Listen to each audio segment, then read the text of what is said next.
Ya, entonces vamos a cerrar este ciclo de charlas acerca de Cabo de Hornos, todo lo que se engloba en nuestra ecorregión subantártica y, por supuesto, en la Reserva de la Biosfera Cabo de Hornos, con la ponencia de Omar Barroso, ornitólogo, ¿cierto? Quien también nos va a hablar de este monitoreo de aves en toda esta zona subantártica que hoy día, ¿cierto?, nos convoca a estudiar y a saber más respecto de todo lo que allí se hace científicamente hablando. Omar, te damos la palabra entonces para que cierres este ciclo y nos hables respecto a este interesante tema.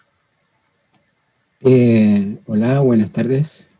Muchas gracias por la instancia, por esta oportunidad. Bueno, han sido charlas bastante interesantes, mucha información. Espero que haya sido, que la gente que está viendo pueda entender, disfrutar. Bueno, yo en este momento quiero contarles un poco. Juan hizo ya una introducción sobre lo que estamos haciendo acá en Navarino. Así que no sé si me escuchan, si mi presentación está ahí. Sí, Omar, está la presentación, tienes que ponerla en modo de exposición, digamos, porque se ven... Ahí está. Ahí está, sí. Perfecto. Perfecto, muchas gracias. Lo que les voy a contar es un poco más el trabajo que nos toca hacer a nosotros como encargado aquí en Puerto Williams. Trabajamos en el Parque O'Mora, tenemos nuestro sitio principal donde realizamos las investigaciones ornitológicas. Contarles que este año empezamos la tercera década de monitoreo de aves de bosque y ya tenemos resumido, más adelante le cuento, plasmado los 10 primeros años de los resultados de todo el trabajo que se ha realizado acá en Navarino. Tenemos, como les comentaba, nuestro sitio principal está en la isla de Navarino, en el Parque O'Mora, donde realizamos este monitoreo. Pero dentro de la Reserva de la Biosfera Cabo de Hornos tenemos también otros sitios donde también estamos trabajando y monitoreando algunas características de las aves. Como por ejemplo Yendegaya, el Parque Nacional Yendegaya, también un poco más al sur, el Parque Nacional Cabo de Hornos. Y lo más al sur que tenemos, lo más al sur está en Diego Ramírez, que obviamente llegar allá dependemos netamente de la Armada de Chile, y así que cuando podemos estamos monitoreando ciertas características de algunas de las especies de aves que están presentes ahí. Como comentaron primero Roy, Tamara y todos los otros compañeros que pusieron, estamos en un lugar que no tiene réplica a nivel mundial. Y nuestro estudio de aves, como le comentaba, acabamos de comenzar la tercera década. Este es un monitoreo a largo plazo que empezó en el año 2000.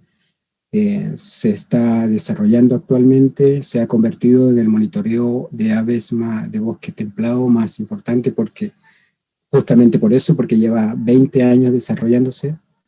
Y se centra en aves de bosque y algo paralelo es el tema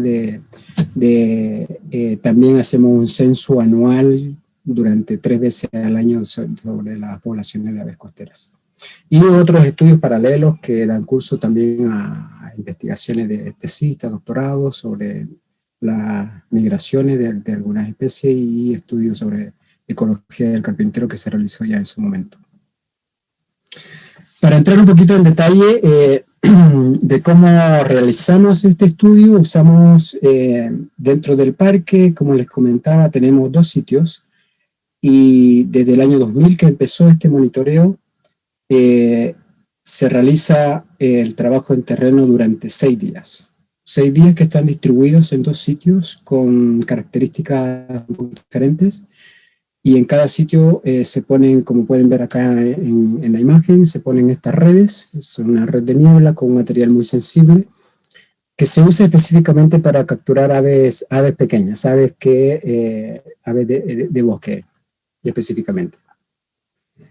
Entonces, estas redes, una vez abiertas, extendidas, tienen 12 metros de largo por 2.4, 2.5 de alto, y están operativas durante 7 horas por día, y lo hacemos durante 3 días. En total, en el mes, en los 2 sitios, tenemos 6 días de trabajo en terreno. Como les comentaba, 5 redes por sitio durante 6 días, todos los meses, desde el año 2000. Y estamos, importante recalcar que hemos empezado la tercera década de monitoreo. Este trabajo se realiza tanto en todas las estaciones del año, tanto en primavera, en verano, en otoño y en invierno. Esta es una imagen donde contamos con esta infraestructura para poder realizar como nuestro centro de trabajo. Acá tenemos una mesa, contamos con una mesa y una pequeña banca donde podemos estar realizando el trabajo que nos toca hacer. ¿Cuáles son los datos que tomamos? Prácticamente este anillamiento de aves consiste en captura y recaptura con estas redes que le mostré antes, y cuando se logra capturar alguna especie de algún pájaro, lo primero que hacemos es colocarle un anillo metálico que va en una de sus patas. Este anillo metálico tiene una numeración específica. Originalmente, hasta hace pocos años, lo entregaba el Servicio Agrícola Ganadero. Entonces, eso lo aplicamos con una pinza, y es como ponerle un número de identificación a una especie. Entonces, esto nos permite, a través de las capturas y recapturas, monitorear, por ejemplo, y responder algunas preguntas que eran las preguntas base con que partió este monitoreo. Por ejemplo, ¿cuántos años viven las diferentes especies con las que estamos trabajando? Y cuáles están durante todo el año, cuáles se van, cuándo se van. Entonces, el anillo le quedaría prácticamente así como se muestra en la imagen. Y cada uno, dentro de las diferentes especies, tiene una numeración específica. Además de eso, tomamos otras medidas morfológicas, como son el largo del pico, el largo del ala. También tomamos el largo de su patita, técnicamente se llama tarso. Y además vemos otras características también, como por ejemplo otras características visuales que uno puede ir revisando, como la muda. La muda es cuando los pájaros cambian su plumaje, así como nosotros cambiamos de ropa, o tenemos una ropa para verano y tenemos otro tipo de ropa para invierno. Los pájaros también, más o menos, hacen algo similar, porque se reproducen en primavera-verano. Cuando el verano está terminando, cambian sus plumas para prepararse para el invierno. Es como tener ropa nueva para el invierno, y acá en esta zona donde estamos, el invierno es bastante intenso. Esto es una foto se llama un parche de incubación. Es cuando las aves están en temporada reproductiva. En algunas especies, machos y hembras, se les sale se les empieza a caer las plumas del pecho y del vientre, para cuando están en la etapa de incubación de los huevos, puede haber una transferencia de calor directa. Entonces, como el calor que genera su mismo cuerpo de los pájaros puede ser transmitido directamente a los huevos, y eso se llama parche de incubación. Y se ve más o menos así en realidad cuando uno lo está revisando. Entonces, todas estas signos que uno puede observar así a simple vista cuando está con un pájaro, nos puede dar una idea más o menos de cuándo los pájaros empiezan su ciclo reproductivo, y dentro de su ciclo reproductivo saber cuándo están en una puesta de huevos, cuándo empieza la incubación, cuándo están con pichones. Entonces hay ciertas características que nos van diciendo cuál es la etapa de la reproducción de las diferentes especies con las que estamos trabajando. Esta es otra especie, y este parche de incubación tiene varias etapas que obviamente, como le decía antes, son las que uno interpreta para saber el estado de la reproducción. Algunos de los materiales que tenemos acá y que usamos para realizar este trabajo de captura y recaptura de aves, acá en la parte de superior izquierda tenemos los anillos metálicos, que estos anillos vienen en un diámetro diferente de acuerdo al grosor de la pata de cada especie. Tenemos una pinza con la que se aplica, tenemos las reglas que se usan para medir el largo de la cola, del ala, y un calibrador para tomar las otras medidas. Y todos estos datos que se colectan en terreno van a una planilla primero, y esa planilla, esta planilla es como una planilla estándar que se usa en Chile y en otros países en Sudamérica. Y después esos datos van a una base de datos que manejamos nosotros. Esta imagen la pongo un poco para mostrar en qué nos sirve o cuáles son las preguntas que uno responde a través de este monitoreo de aves. En principio, como le decía, el monitoreo de aves surgió en el año 2000, empezó en el año 2000, se mantiene hasta ahora, y en el inicio eran las preguntas básicas para responder eran primero cuáles son las especies dentro del bosque que están durante todo el año, dentro de todas esas especies cuáles son las que son migrantes, cuáles están solamente en primavera o primavera y verano, y después ver cuándo se reproducen, y en estudios más específicos también se ha determinado como cuáles son las especies que de las que se reproducen en la isla Navarino, saber un poco más o conocer un poco más sobre la misma reproducción, como por ejemplo cuántos huevos ponen, cuánto dura en la etapa de incubación o cuánto dura la etapa de reproducción desde que empiezan a construir el nido hasta que salen. ¿Cuáles son las amenazas que tienen las diferentes especies que cohabitan acá en la reserva de la biosfera Cabo de Hornos? Y otra de las preguntas o de los resultados que tenemos es que hemos podido determinar cuánto viven. Es una aproximación de cuánto viven las diferentes especies.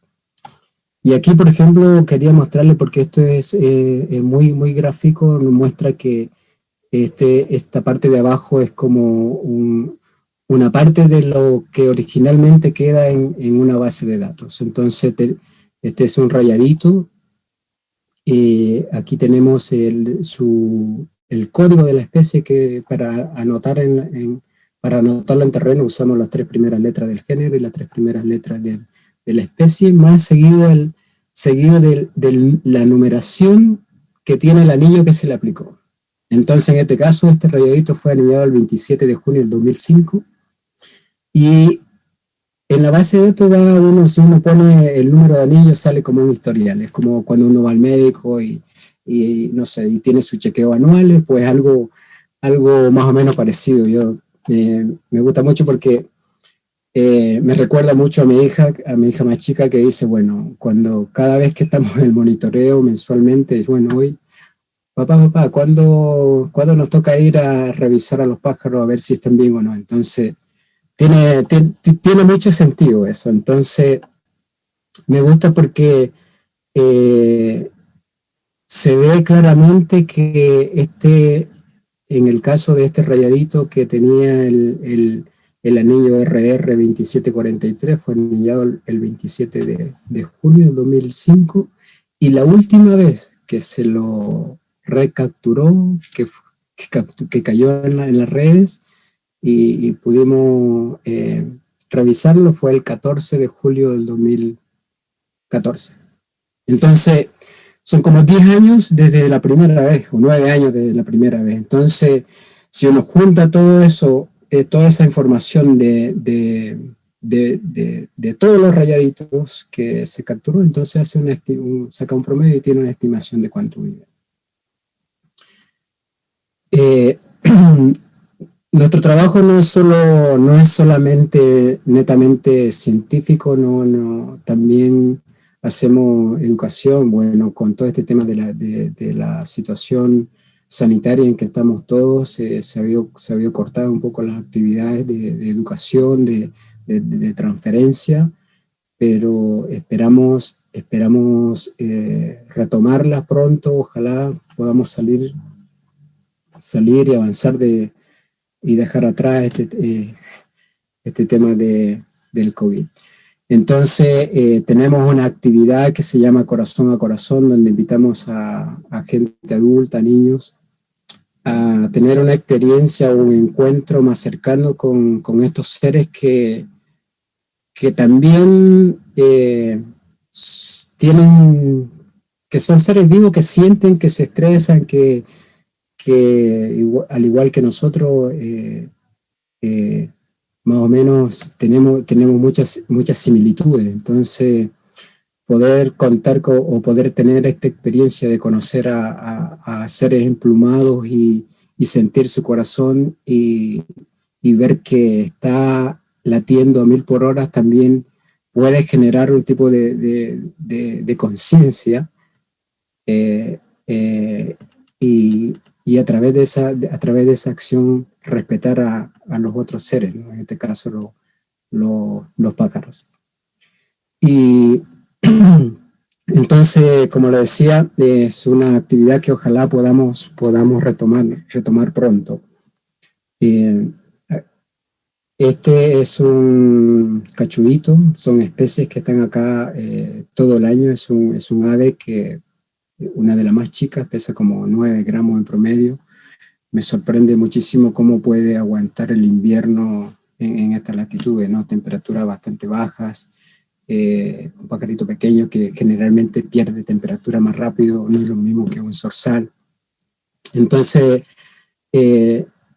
son imágenes de aves que están acá todo el año, como el rayadito, por ejemplo, aves residentes que cohabitan la reserva de la biosfera Cabo de Hornos. El cometocino, el comecebo, muchos conocen también el diucón, y son especies que generalmente son las con las que estamos trabajando. En Navarino, especialmente en la isla de Navarino, hay como cerca de, un poco más, mejor dicho, de 100 especies, o creo que si no me equivoco, de 100 especies de aves. Y dentro de las que nosotros mayormente capturamos en este trabajo de captura y recaptura de aves con las redes de niebla, son como alrededor de 10 especies. El zorzal es uno de ellos, es una especie que tiene una migración parcial. Hay una población que permanece acá todo el año, y hay un pequeño porcentaje que durante el otoño o invierno se va de la isla. Y acá tenemos al picaflor, el picaflor chico, que también es otra especie que solamente viene a visitar. O sea, no es que venga, nunca hemos encontrado un nido, por ejemplo, para decir que los picaflores chicos se reproducen en la isla. Son visitantes ocasionales. Se lo puede ver no muy frecuente, justamente cuando el notro es un arbusto que tiene una flor roja, y cuando estos arbustos están florecidos, es muy probable observar a un picaflor por acá en estas latitudes. El fiofío, este sí es un pájaro migrante, llega a reproducirse acá en Navarino desde el norte de la Amazonía, como no sé, o el sur de Colombia, el sur de Venezuela, hasta acá. Y hablando específicamente del fiofío, para estudiar la migración, este ha sido un trabajo de doctorado, pronto va a salir publicado el artículo. Se usan unos dispositivos súper pequeñísimos que pesan 0,6 gramos, y lo que se trata de hacer con esto es instalárselo en el ave. Se aplican solo a aves que tienen fidelidad de sitio. Significa que en el caso de los fiofíos, primero hay que hacer una evaluación, anillarlo y esperar a ver si hay una recaptura de algunos individuos el próximo año, y a partir de ahí uno puede decidir usar esta tecnología para poder recuperar la información, porque la información se graba en el dispositivo, pero para que uno pueda accederla tiene que recuperar el mismo dispositivo. Entonces, una vez recuperado el dispositivo, se baja la información con modelos matemáticos y unos algoritmos. Se puede determinar. Este era un trabajo, el primer trabajo que se hizo en Islas Navarino sobre la migración del fiofío, y ahí se ven las rutas que usan en estos pájaros.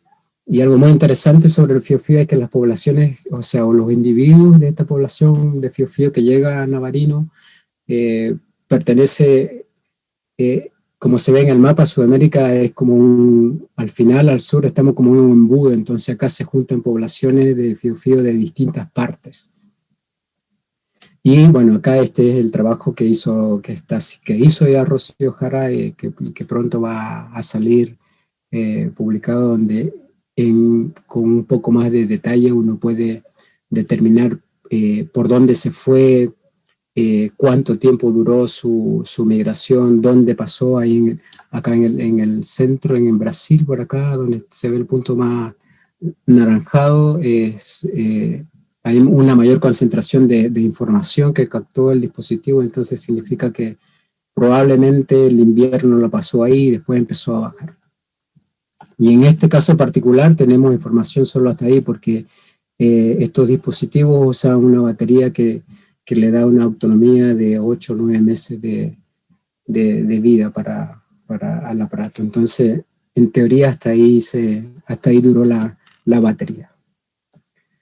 Y hemos hecho lo mismo con el tema. Hemos apoyado investigaciones junto con Juan Rivero sobre el chincol, donde también pronto va a salir los trabajos publicados para esta especie, usando la misma metodología y el mismo dispositivo. Todo este trabajo que se está realizando o que estamos realizando está por ahora plasmado en un libro que, como ven, se llama Ornitología Subantártica de Magallanes, que resume la primera década de más o menos de todo esto que les acabo de contar, que es el trabajo de captura y recaptura de aves de bosque, donde se ha visto cosas como bien generales, súper generales, como la distinta longevidad que tienen las distintas especies, como las fechas de reproducción, sobre cuáles son las especies que tenemos acá, y todo eso está plasmado en este libro. Así que ahora estamos trabajando se está trabajando en plasmar la segunda década en otro libro que esperamos sea algo similar a este que ya está publicado y que todo el mundo puede acceder. Así que lo quise hacer súper corto porque sé que estamos contra el tiempo. Eso era lo que tenía para contarles, así que muchas gracias por escucharme. Gracias a ti, Omar. Sí, te estábamos escuchando atentamente. Quienes nos están siguiendo por YouTube igual. Un tema, la verdad, importantísimo, la tercera década de monitoreo de aves en Cabo de Hornos. Toda una trayectoria y qué nivel de relevancia tiene, me estoy imaginando, para la biodiversidad, en realidad. Es un temazo porque sin duda me imagino y reflexiono a partir de tu presentación cuán relevante es ver y monitorear estas aves, dado que también me imagino se puede, digamos, visualizar después estudios respecto a especies amenazadas, en peligro de extinción, tantas aristas que se pueden, digamos, ver a futuro con toda esta trayectoria de estudio. Así es que nada, felicitaciones y espero que el exitoso trabajo que están haciendo siga adelante con nuevos bríos y con mucho éxito, por supuesto. Mira, David nos comenta por YouTube, gracias por tu presentación, se agradecen los estudios que se hacen, pero quisiera consultar si estos estudios llegan a los servicios del Estado para poder articular soluciones o gestionar, nos consultan. Gracias David por la pregunta. Efectivamente yo creo que ese debería ser como el fin general de generar esta información. Yo creo que una de las flaquezas a nivel global que tiene el mundo científico es justamente que muchas veces se hacen investigaciones en diferentes líneas y en diferentes ámbitos, pero muchas veces queda en un mundo científico. Entonces, yo creo, y en modo muy personal, para mí es muy importante que es muy importante la conservación, es muy importante conservar, pero para que podamos conservar y seguir cohabitando, es muy importante que nosotros como sociedad podamos conocer. Y podamos conocer y podemos entender de cierta forma que, así como dijo Roy desde el inicio, después de la deglaciación, desde el inicio, de que llega un líquen, un musgo, cómo eso a través del tiempo va generando un montón de vida, pero si nosotros no entendemos, si no hay un cambio cultural que no solamente pasa por decisiones como a nivel estatal, a nivel de gobierno, sino pasa más bien por un tema de hábitos de nosotros mismos, pasa por un tema de que entramos al colegio y nos enseñan que un musgo es importante, desde que si entramos al colegio y empiezan a mostrarnos cosas que nos rodean, que están en tu ambiente, y no necesariamente que te muestren cosas que es como que la educación está muy homogenizada. Entonces creo que es fundamental para poder evitar todos estos problemas, todos estos temas de los cuales nos habló Roy, Tamara y Juan Rivero y Javier, el problema del cambio climático, el problema de las invasiones, no sé, un montón de cosas.